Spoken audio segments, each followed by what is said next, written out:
Let's jump straight into this explainer and confront a medical reality that is, frankly, profoundly misunderstood. For a long time, a stroke has been viewed as this sudden, unpredictable tragedy. A catastrophic event that just strikes out of nowhere. But the physiological evidence paints a much darker, yet strangely empowering, picture. If you're over 45, a stroke is almost never an accident. It's actually the inevitable endpoint of decades of hidden biological damage. What we're going to look at today is a high-stakes countdown. Okay, let's dive into this and confront a terrifying reality. Every 40 seconds, somewhere on this planet, someone has a stroke. Literally, by the time I finish this sentence, another brain has been hit. But here's the crucial truth revealed by medical evidence. A stroke is not a lightning bolt from a clear sky. In a huge number of cases, your brain actually sends very specific, fleeting warnings, hours or even days before the disaster strikes. You just have to know how to read these physiological distress signals before time completely runs out. To truly understand this race against time, we have to realize just how demanding your brain actually is. Think about this. Your brain weighs only about 1.4 kilograms, yet its demands are absolutely staggering.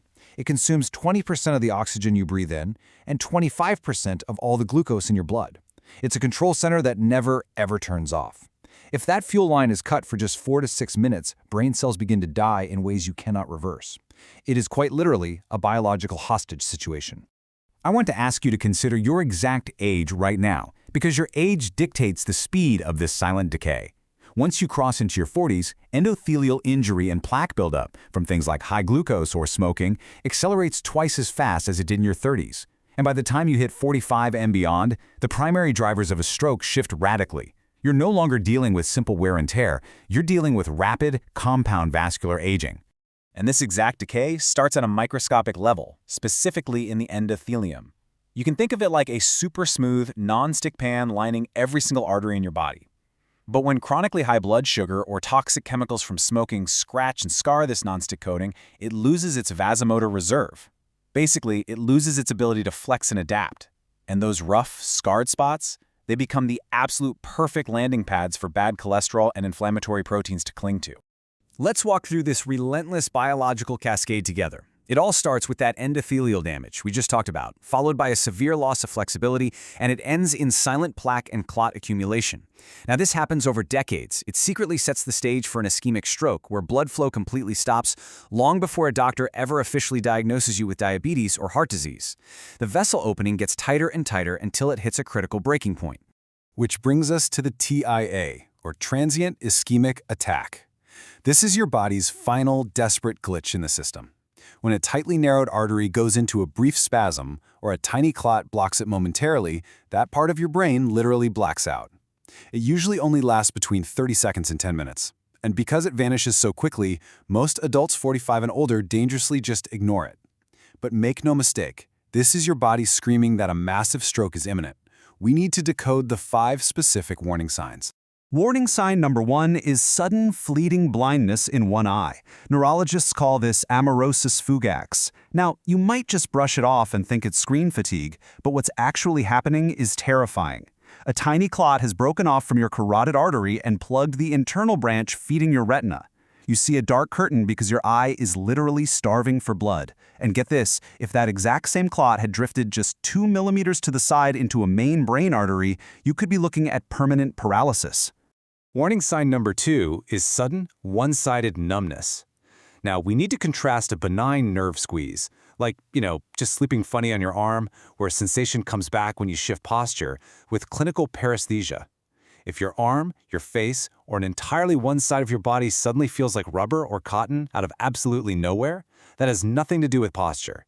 It means the opposite hemisphere of your brain is starving for blood and failing to map sensation.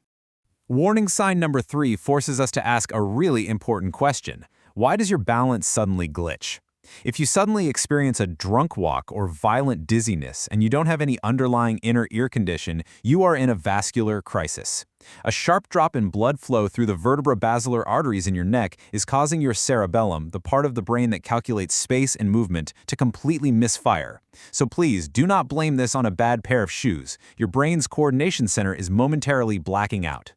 For warning sign number 4, we absolutely must draw a stark line between a normal memory lapse, like forgetting a neighbor's name because you're just really tired, and a clinical speech breakdown. If you suddenly cannot form words, or if you're speaking fluent, absolute nonsense and can't even understand simple phrases, blood flow to Broca's or Wernicke's area in your brain has just been cut off. You cannot ignore broken speech just because it's self-corrected a few minutes later. And then we have warning sign number 5, which is entirely hidden and deeply concerning. It pairs vitiligo, an autoimmune condition that causes pale skin patches, with new, intense headaches. Why in the world does this matter? Well, because an immune system that is misfiring and attacking its own pigment cells can also be silently inflaming the endothelial lining of your blood vessels. When you pair that hidden damage with a sudden changing headache, it demands a serious, immediate vascular workup. No exceptions. Okay, now we must address a very dangerous myth, the idea that low blood pressure is always safe. We all know high blood pressure destroys vessel walls over time, sure, but what happens when the pressure drops at night while you're sleeping? This is exactly where the mechanics of a stroke become incredibly sinister. Picture a water pipe squeezed right in the middle by plaque. During the day, high pressure pushes the blood through that narrow gap just fine, but at night, your blood pressure naturally dips by 15 to 20%. If you have a narrowed artery, that normal nighttime dip drops the pressure so low that flow practically stops. A clot forms in the stagnant blood, and a partial blockage instantly becomes a full stop. This is precisely why some older adults go to bed feeling completely fine, but wake up paralyzed. Listen closely. If you experience any of those 5 signs, even if the symptom completely vanishes in 60 seconds, you are on the clock. You have exactly 72 hours. Within this tight window, a massive ischemic stroke is highly probable. But here's the empowering part. It is also entirely preventable. Do not let this window close. If a warning sign hits, you must follow strict, immediate crisis protocols. Do not drive yourself. Losing your vision at highway speed is lethal. Lie flat with your legs raised to help blood flow to the starving brain, and keep your head neutral to avoid kinking any neck vessels. And most crucially, do not self-medicate with aspirin. Guessing between an ischemic stroke and a bleeding, hemorrhagic stroke without a CT scan can be fatal. Thinning your blood during a brain bleed will literally kill you faster. Understanding these risks allows us to build a definitive prevention protocol. If you are in that 72-hour window, there are 3 specific, non-negotiable clinical tests you absolutely must demand from your doctor. First, a carotid duplex ultrasound to physically look for plaque blockages. Second, an HbA1c test to look for silent glucose damage. And third, a Holter ECG monitor to hunt for chaotic, hidden heart rhythms. Let's look a bit more closely at that HbA1c test. A reading under 5.7% is considered normal. But anything higher? That means you have quiet, long-term glucose damage destroying your endothelium. A single fasting blood test in the morning completely misses this. HbA1c shows your average blood sugar over 3 whole months, uncovering the prediabetes that is silently shredding your vessel walls before a stroke ever hits. The true power of this protocol really becomes clear when we look at the Holter ECG monitor. It hunts for atrial fibrillation, or AFib. This is a condition where the heart quivers chaotically, churning blood and creating massive clots that can shoot straight to the brain. Catching this hidden rhythm on a 24-hour monitor and taking properly prescribed anticoagulants actively eliminates your cardioembolic stroke risk by up to 70%. Guys, that is a monumental risk reduction. Which leaves us with this final, absolutely critical thought. If your body sent you a final 10-minute warning today, would you know how to read it in time? Please, don't let these fleeting signs slip through the cracks. Write these symptoms down. If they happen to you or someone you love, actively confront your doctor and demand those 3 clinical tests. You have a 72-hour window to save your brain. Do not let the clock run out.